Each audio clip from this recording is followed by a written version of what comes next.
Hi friends, no matter when you are watching this video, it is an extremely important video because in this video I am going to speak about my method of shortlisting growth stocks at low valuation. So for this I am heading to Screener. You will find the link in the description or in the pinned comment. The first thing we are going to do is create a new screen. So click on create a new screen, and the first criteria I am going to use is I am only interested in those stocks that have given sales growth in last 1 year which is higher than the last 3 years. So for this what I will do is I'll start typing here sales growth, which means sales growth in the last 1 year which is higher than the sales growth in the last 3 years, meaning this company is doing better in terms of sales in the last 1 year versus the last 3 years of historical sales data, right? Now sales alone may not give me the growth prospects of the company. I also need to consider the profit after tax. So what I'm going to do is I'm going to type here and I'm interested in those stocks that have got profit growth higher than the profit growth in the last 3 years. So let's go ahead and use that filter as well. So this simple query will filter out the stocks that have been growing from a sales perspective, from a profit perspective, with a better growth than the last 3 years of their CAGR. Now the next important thing I will look in these stocks is that their valuation from a PE perspective, from a PB perspective is lower than the industry PE and PB.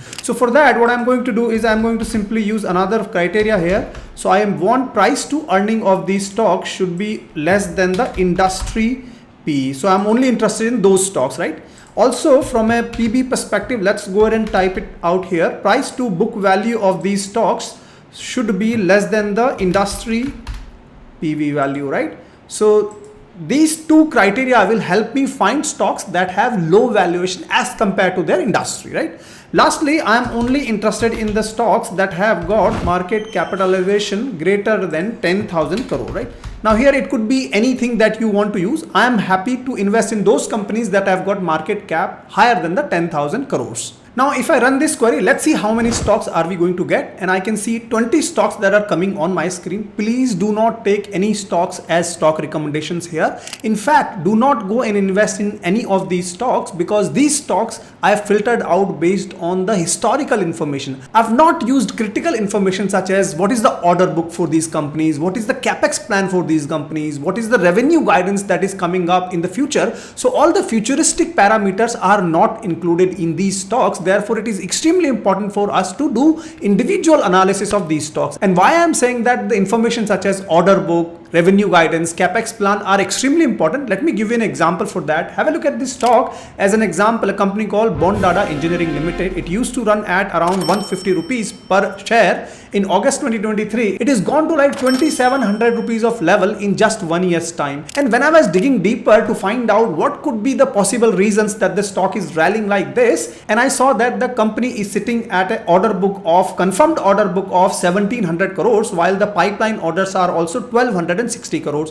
If you put this together, this comes out to be around 3000 crores of order book. And if I look at the revenues of this company, FY24, they did only 800 crores. So already they have got an order book lined up for the next 3 years. Now this could be one of the possible reasons that the stock is rallying like crazy. Again, this stock please do not take as a recommendation. It is an example to drive home an important point that we really need to look at the information which is futuristic in nature that can help us make right decisions when it comes to investing. One such platform I really like is Sovrenn. Have a look at my screen, and if you go to the discovery tab of this platform, you are going to see pre-built stock list. For example, here you will see 165 stocks that have recently got large orders. You will see buckets here which are 137 companies. They have got revenue guidance or order book or capacity. These are the futuristic parameters that we need to really look when we are analyzing stocks. So for example, if I show you this particular bucket here, click here and you are going to see that on 18th of July, which is just yesterday, for example, Advent Infratech Limited has got an order of 35 crores. Now this is a timely information that you need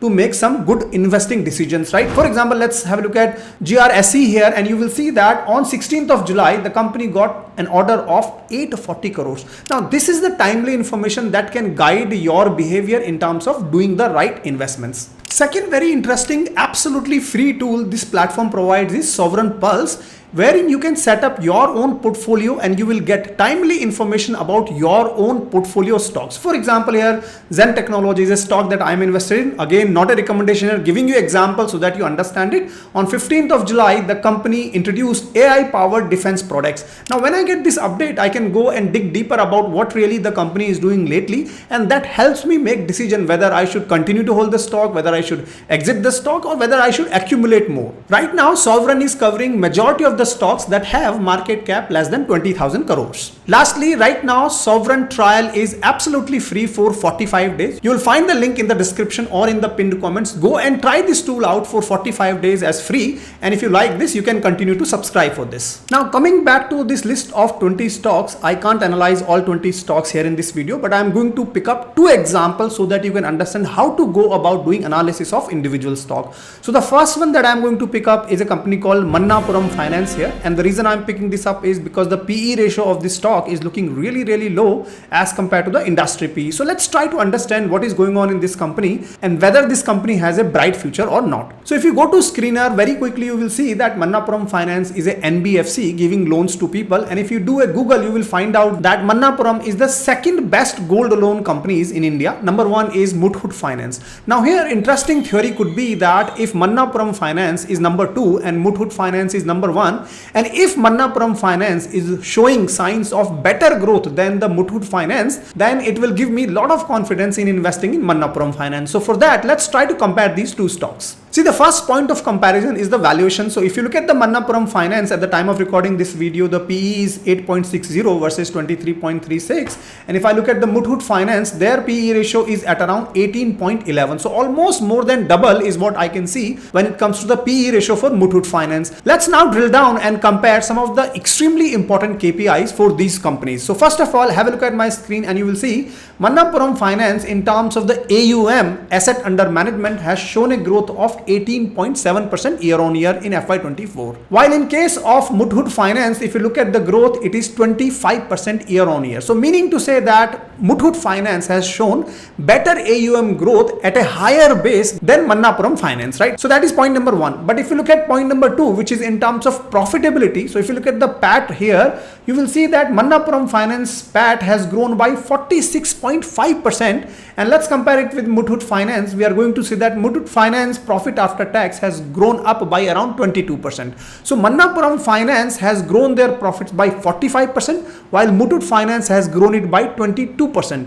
What it is telling me is that from a profitability perspective, Manappuram Finance has done much better, almost double the growth in terms of the profitability in last 1 year than Muthoot Finance. Also, if I look at the ROA percentage, which is the return on asset, which is extremely important KPI when it comes to analyzing the banking and the NBFC stocks. If you look at the ROA percentage here, in FY24, Manappuram Finance has achieved 5.1%. It used to be 4.1%. So a 24% uplift in the return on assets. While if I compare this with Muthoot Finance, we are going to see that for Muthoot Finance, return on asset is only 1.42%. What is return on assets telling us? It is simply telling us better utilization of the assets to generate more profit. So higher the ROA, better it is. Manappuram Finance ROA is much better, around 5%. It's extremely good ROA even if you compare with banks and NBFCs, while Muthoot is only delivering return on asset as 1.42%. So if tomorrow Manappuram Finance is able to grow their asset under management, then the profitability is likely to be much better because the return on asset is around 5.1%. Now, second hypercritical point that I want you to understand is that if you look at the breakdown of this AUM from Manappuram Finance, you are going to see that the gold contribution have been around 56% to 50%. So the majority of the loans that the company is giving against loans, right? While microfinance is contributing around 26%, followed by the vehicle financing, which is at around 10%.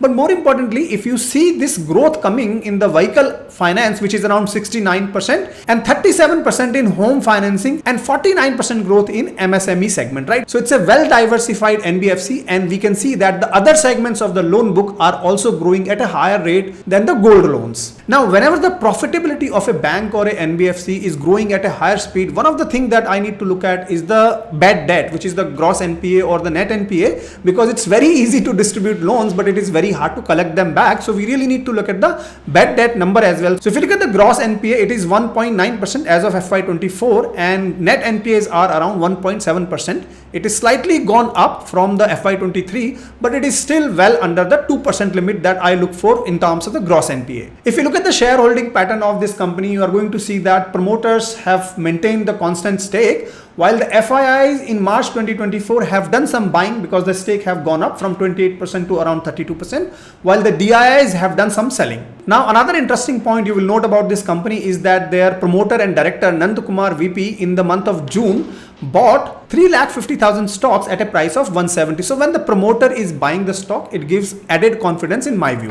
So I hope I've given you a lot of information about this particular stock, and more importantly, I've shown you how to go about analyzing individual stocks. Please do not take this as a stock recommendation. I've given you analysis. Use this information in your own analysis. Ultimately, it is your money, your decision. So far, if you're liking this video, request you to hit the like button. Let me know in the comments a simple thank you. It will motivate me to come up with such content for you at zero cost. Also, you can consider subscribing to my YouTube member community if you want to improve your investing style, because I share exclusive analysis of stocks, mutual funds, and various other assets. With that, let's move to stock number 2 that I want to analyze in this video, and I'm going to pick up a stock called NMDC. If you see this snippet, you will see that NMDC is India's largest iron ore producer, followed by companies such as Tata Steel, SAIL, OMC, JSW, etc. Now, if you look at this stock, in the last 5 years, stock has given 109% returns. But if I look at the last 1 year, stock has given 116% returns. So there is a massive rally where the stock has gone from 111 rupees to almost 241 rupees level. It had hit all-time high of almost 282 rupees here. Now the stock is correcting big time. It has come down to 241 rupees. So for example, in the last 1 day, the stock has dropped by almost 4.36%. What is going on in this stock in terms of why this rally in the last 1 year, and is this stock correcting now? Is there a risk here?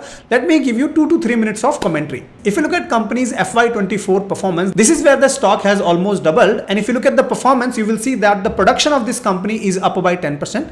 While the sales is up by 16%. And the numbers you see here is the best ever production done by the company, best ever sales that the company has achieved. But more importantly, the sales is up by 16% and the production is only up by 10%. It tells us a couple of important points. Number one is that there is a huge demand of iron ore because they're able to sell more than what they're producing. And point number two is that they really need to up this production to be able to cater to the more sales. And the company is already doing exactly that. And if you read this commentary, you will see that in FY24, their capex, which was the investment that they did, was 114% higher than the previous year. This is the best capex year. FY24 is what the company is saying. More importantly, if you read the second paragraph here, you will see that the company plans to put 50,000 crores of investment in the next 5 to 6 years. It is a really big investment that the company is planning to do because they are able to see that the demand of iron ore is very high. Let me also qualify my statement, because what the management is saying here is that they are not able to fulfill the demand of steel plants such as JSW. They are not able to fulfill 50% of their demand.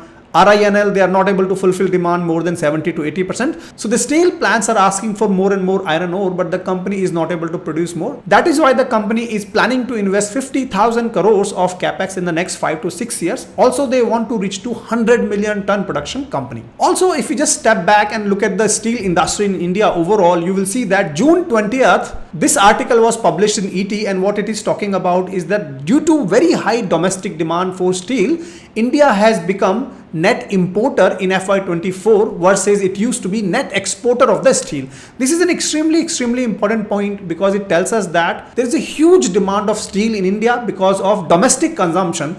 A lot of infrastructure projects are coming up which is using the steel, and therefore there is a tailwind for this particular sector right now. Now coming to the second hypercritical point, that Rahul, if that was the case, why is the stock correcting? It has come down from almost 282 rupees level to almost 240 rupees level. What is going on? Are there any risks here? There are two critical risks that we need to understand. Risk number one is right now India and EU have failed to reach an accord on steel. What this simply means is that in the last 2 years, EU have been safeguarding their own domestic market and have levied steels being imported into EU. And for India, EU is the largest export market. So if our steel is not reaching to EU, then what is likely to happen is our exports are likely to fall down, and therefore that might create pressure on iron ore companies as well as steel producing companies within India. That is one very, very big risk. I don't know what is likely to happen in the next 2 years, but we really need to take this into consideration before we invest in this company. Second critical risk that I see with NMDC right now is the possibility of correction. It could be an opportunity as well, but right now I see the stock is falling, mainly because if you look at the PE ratio of this company,